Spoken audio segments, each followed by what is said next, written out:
Hey, this is Sabrina, Monarch of monarchastrology.com and Magic of the Spheres podcast. In this video, I'm going to be talking to you about the full moon in Aries coming up on September 29th, 2023. Do you like this video? Like, seriously, like the video, leave a comment at some point and let me know what resonates with you. And let's get into it. So I'm traveling right now. I don't normally make it onto video when traveling, but I really felt this coming through about the full moon. I sat down to write and I was like, you know what, it's a video. So I just wanted to sit here and talk to you about it. The full moon, we have the sun and Pallas Athena in Libra in a close conjunction. I was talking to you about Pallas Athena a few videos back because she was a major player. She was a feature of Mercury retrograde. She's a warrior, philosopher, strategist, goddess. So she's really close to the sun in Libra as the moon is full in Aries. And so generally, this to me speaks of a atmosphere, a social atmosphere right now, where there's that Libran quality in the air about collaboration. And, there's a natural kind of counseling dynamic with Libra. Libra is how we kind of weigh options and perspectives. And that's something we can do internally in our own consciousness, but it's often something that we do in dialogue. So when we're going through something and we feel like we could use perspective, we bounce ideas off of other people. And the Sun Pallas Athena combination feels like there's, a lot happening in the social field right now about advice per se, or like Athena really likes heroes. She shines, the most on people that are, willing, engaged, or maybe have that kind of enterprising spirit that Aries represents. Like Aries, is this archetype of someone who has ambition, or they're kind of like, they're in a seed form and they know that they're going to become something great. There can be frustration with that. There can be this sense, it's a Mars-ruled planet and it's, wanting to get somewhere, wanting to do something, wanting to express its potency and really realize itself. And throughout life, at different, micro moments on the path or in bigger kind of initiatory experiences, there's something that we want to become. There's somewhere that we want to go. There's something that we want to accomplish. Like there's that Martian drive of Aries. So that's like the moon in Aries, like building theme is probably that sense of wanting to become in some way. And that might be really something that we recognize and feel like it's so literal of like, I know that I want to become this thing. Other times it can show up a little bit more symbolically in terms of just being tired about the way things are or wanting a change or something like that. So Aries, this energy of, I could become something. I feel like I'm meant for something. I have this impulse or this instinct that's drawing me in a direction, and it tends to just kind of go for it. So that's what's coming up in the fields, like this rising emotional energy of maybe taking action or being activated or motivated.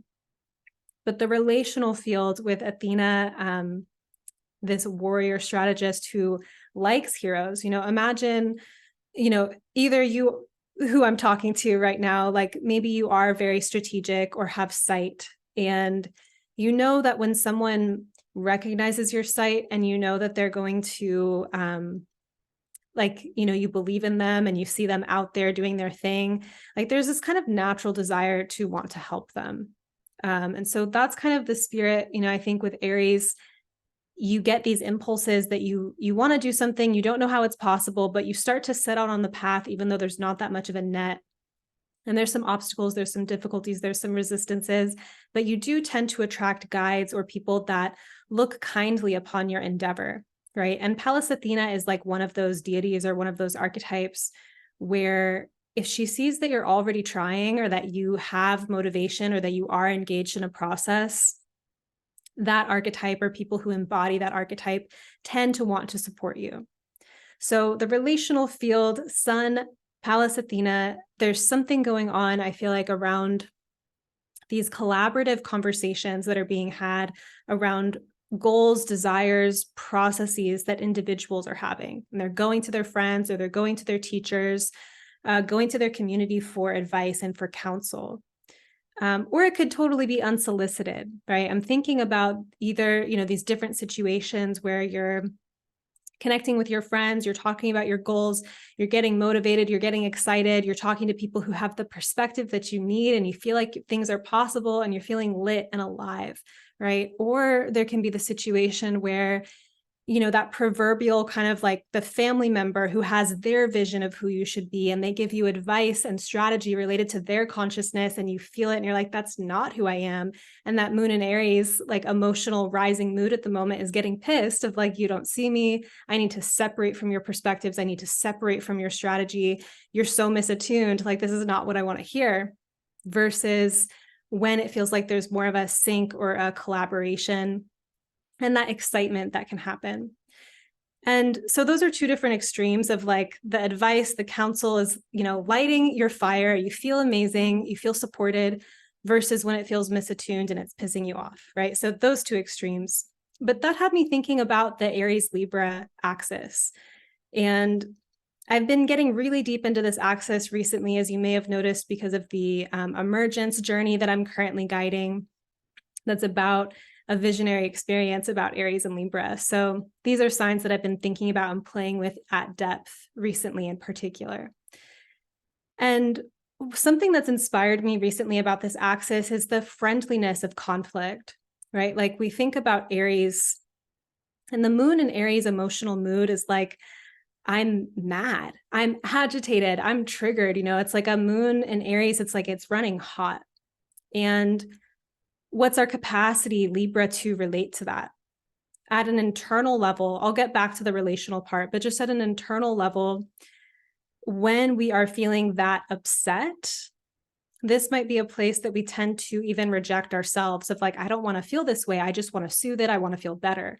Or I'm so mad at myself for being this way. And it's a place where we kind of pile on the bad mood, if you will, versus what is it like to lean in as a friend? Give that Libra sunlight to your Aries moon pain point. I felt this one come through, you know, right before my trip. And I'm having an amazing time. Like I'm having so much fun and I feel like deeply fed and nourished by this trip. Thank you for my friend Tova, who's in the room hearing me like give this transmission, for hosting me, and her husband Jordan for hosting me here also. I've been having a great time. But before the trip, I had this emotional activation that came up where I was just triggered. I was mad. Like I was practically like I was in this thing. And then I managed to go to sleep, even though my whole body is like on fire. And I probably could have related to being triggered in a different way, but I was like, I need to go to sleep.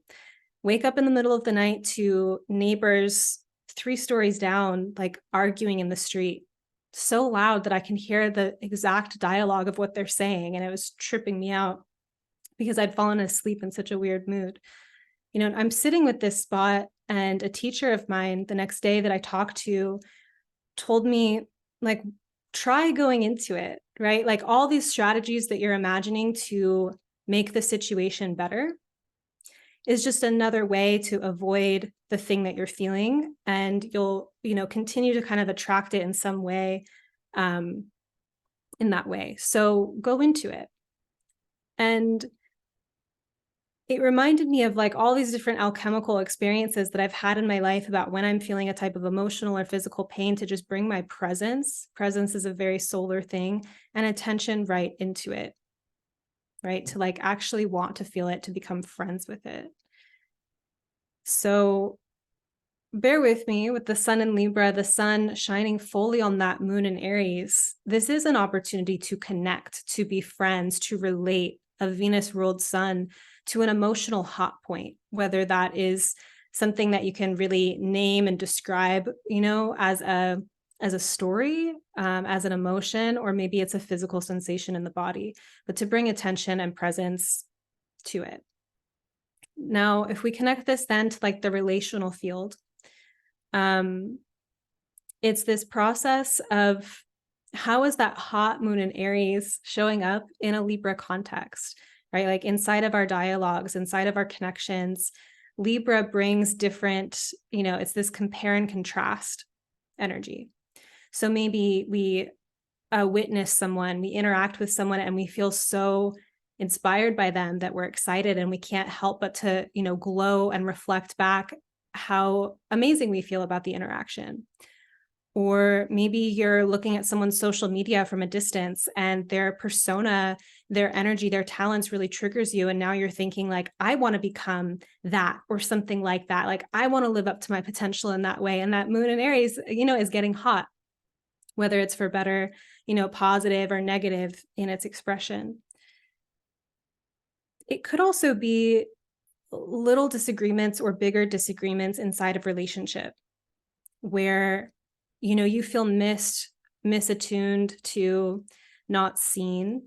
And back to this kind of inspiration or the friendliness of conflict that I've been feeling with Libra and Aries as an axis is, what does it do to your relationships? One, to be friendly with yourself at a really deep level and to connect to parts of yourself that you would normally reject, right? And then when you feel comfortable bringing parts of yourself to connection, right? Obviously, there's nuance here because I'm thinking about like anger in particular, and anger isn't something you don't just, recklessly like spray it and create like violence wherever you go just because you're approving of your anger. Like anger is a fierce and, potentially violent kind of energy. And so how we relate to it is also kind of a Libra Aries theme here. But in a simple way, it's just like informing people when you're mad at them. Like that to me is something that I've been thinking about in the last week or so, where if you are maybe more conflict avoidant, I think that simple realization that you can have anger and people will attune or empathize with you can be deeply healing.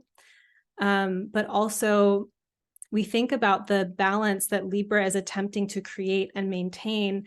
And if individuals don't feel like they can advocate for their perspective or their interests or their desires or their needs, it does create some kind of distance or disconnect in the relationship. So here I was imagining these different scenarios of advice giving and these like Athena kind of strategist council sessions where people are sharing visions of, here's how you can make your business successful. Here's how you can find love. Here's how you can solve this problem you're telling me about, and how you might feel really fed and nurtured by the advice that you're being given or the way that you're being reflected. Or you may feel like that doesn't apply to me, or I feel missed here. And what about the tussle or the debate or the conflict that we allow ourselves to have in connection, to admit when we feel misunderstood, to admit when there was something we wanted and didn't say in the moment or something like that. And so to bring in those kinds of, emergent, hot, emotional moon and Aries awarenesses back into the balance, right? Or that the existing balance, Libra, of our relationships is showing us those points. Right. So every time we have a full moon, there's some type of emotional reveal or flashpoint, which can be, full moons, emotions run higher. And so you can be really happy and feel really bright. You can also feel a little bit disturbed or unsettled by the events or things that you're seeing. So somewhere it's kind of along this line in an overarching way of, we're these individuals, Aries, that have these emergent desires or interests or paths. Are we able to talk about these things in our relationships? Do we feel like we're having collaborative, strategic, or enterprising types of conversations with people?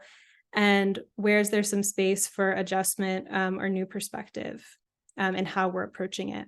I also like to highlight with Libra that relationships are not just between humans, that we have relationships with prayer, with spirit.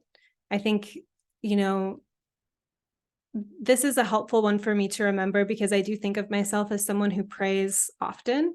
And yet sometimes I realize that I haven't really been talking to the universe that directly, or that the quality of my prayers maybe like I can revisit what exactly I'm asking the universe for, and how those conversations in my prayer life are affecting my actual life, right? It's like if you have communication with a partner and you notice how that communication affects your relationship, the same goes for your relationship with spirit and the types of communication, creativity, expansiveness, whatever that you bring into your prayer life.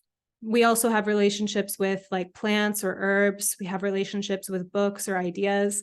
And so when I talk about relationship with Libra, you really can expand deeply into like more creativity in your human relationships, but also all types of relations that you have, and where there are those relational conflicts or imbalances that are creating those moon and Aries emotions, and where there's those like deep connected relational experiences that are also lighting up your moon and Aries to feel so excited, alive, fiery, here, present, and all of that.